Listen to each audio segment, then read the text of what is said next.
Wall Street Memes Casino, I'm fine. and Sportsbook.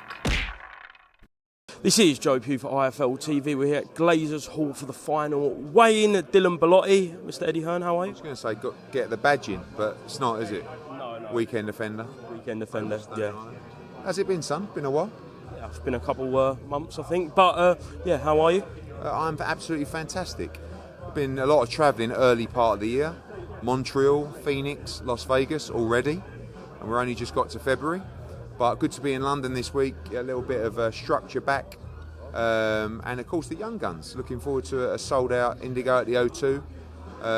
Chance for some of our younger boys to showcase their talent as we get prepared to go to Mexico next week for a great card in Oaxaca. And then on to Orlando for Berlanga against McCrory. Then Ray Ford fights for the world title in New York. And then of course a small matter of Joshua Ngannou in Riyadh before we go to Sheffield for Dalton Smith against Zepeda. April, of course, much more coming with Gil and Zelfa Barrett, and a couple of big announcements coming very soon.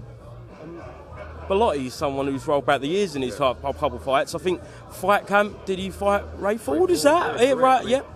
At Fight Camp, I thought his career was probably over. And look, this is next gen. So the next gen side of this card is, of course, Liam Dillon, the young British champion. But for Reece, who is a Matchroom favourite, he's been up, he's been down, and now he's well up. You know, up at super featherweight. This fight is an old school throwback, British and Commonwealth unification between two guys that just do not take a step backwards. It'll be a tremendous fight. You know, we love Reece Bellotti. Like literally, people at Matchroom, he is their favourite fighter, and he will give it everything. And you know, as much as Liam Dillon is the young gun coming through, you couldn't not be happy for Reece Bellotti to pick up the Lonsdale belt on Saturday night. 100%. And over the other side of London, we've got Hamza Shiraz versus Liam Williams. A little bit more of an invested interest in that fight as the Matchroom versus Queensbury is there, and Hamza Shiraz is on top of everyone's tongue. Absolutely. You know, Amo Williams last week was calling for that Hamza Shiraz fight, which is a tremendous fight. I think they're both top 5 in the WBC. Could be an elimination fight. So Liam Williams is a good fighter. You know, I think that would be an interesting fight. But I know that Queensbury rate Hamza Shiraz very highly, but definitely got a few middleweights if they want to sling him into the 5v5. Absolutely. Teofimo Lopez, you've upset him, haven't you? I don't know. Yeah, I mean, he blames me and the Zone for him losing to George Kambosos, which is so bizarre, but he's always had this beef with us since. So I like the guy. I think he's good for the sport. I think he needs to take a little bit of a rest. I think he's not quite emotionally there. And as I understand it, he was very lucky to win last night. I haven't seen the fight, but he's a big asset to the sport. So hopefully he can get himself right and be in those big fights. When you see people make comments about yourself, the Zone, and the relationship not being there, taking away money, does it make you think, like, what's going on? Where have you got this information from? No, it makes me horny. I mean, it really does. Like, you know, if you think you've got all these guys, you know, Arum, De La Hoya, Teofimo Lopez, all these guys who are talking about Matchroom and me, I love it. You know, I mean, I need that profile in America. Those guys are giving me free publicity. So thank you very much.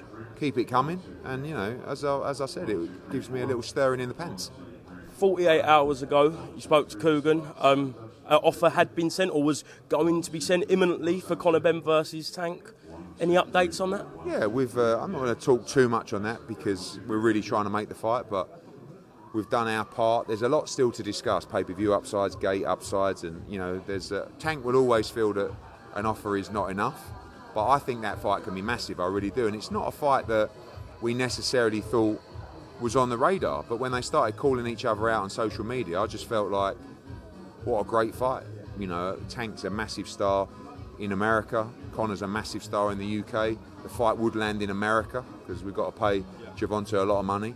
But, you know, I'm not sure whether it gets made, but we certainly want to try and find a way. Is it promising? Are you confident that the fight can be made? We still need to make Tank happy. You know, he's got high expectations. He made a lot of money against Ryan Garcia.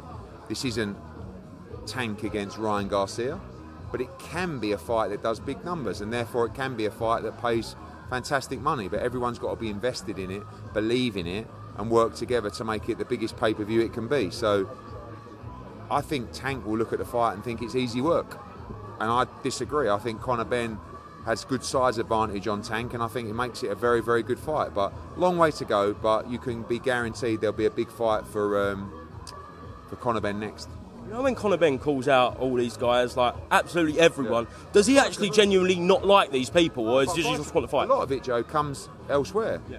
Errol Spence piped up, Tank piped up. They all started having a pop at him after his fight, so he responds, and it's a blessing that they were watching the fight. They're pushing Conor Benn's narrative, like I said before, on his profile. Like, if you think of what they're doing for Conor's profile as well, Errol Spence, Tank, these are pound for pound top fighters mentioning or calling out Conor Benn.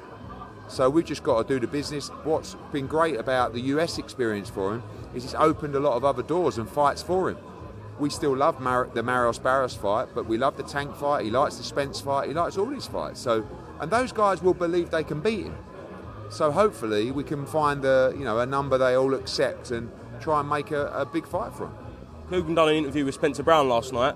He said that Gervonta was injured and he was never going to fight on Feb 17th against Maris Bradis. Can you give us any update? Is there any truth in that? Yeah, no, he had a niggle for sure, and it was actually the same kind of time that the injury to Tyson Fury happened. I think maybe a day or so before. So it definitely helped Jai in his preparation, and he'll be ready to go May 18th. The Bradis fight is a very, very tough fight, and I think if there's probably one person who appreciated the extra time, it's Jai, because if you think about it, he boxed in November, then on December the 23rd, and then he was going again on February the 17th.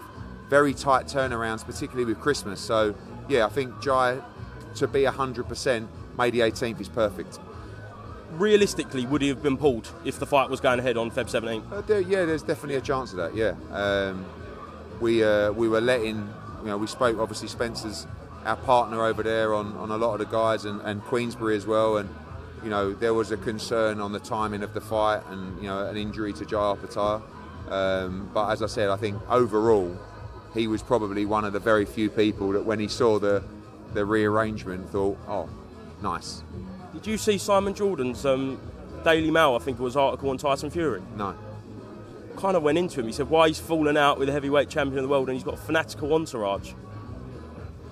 I don't know. Look, I think everybody's different, aren't they? I mean, Simon Jordan's never really going to see eye to eye with Tyson Fury and his team. I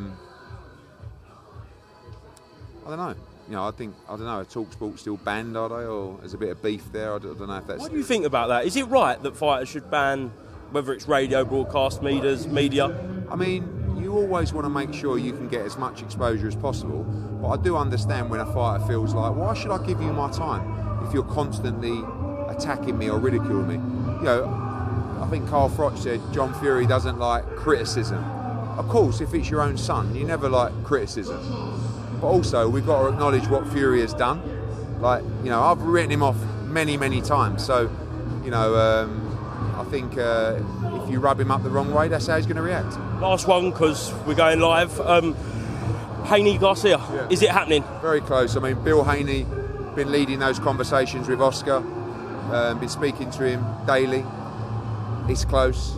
Hopefully some news soon. It's the best fight to make for Haney, the best fight for Ryan Garcia, and more importantly, or potentially, the best fight for DAZN. Would be another massive fight for the platform. So fingers crossed. Thank you very much. Wall Street Memes Casino. I'm fine. And Sportsbook.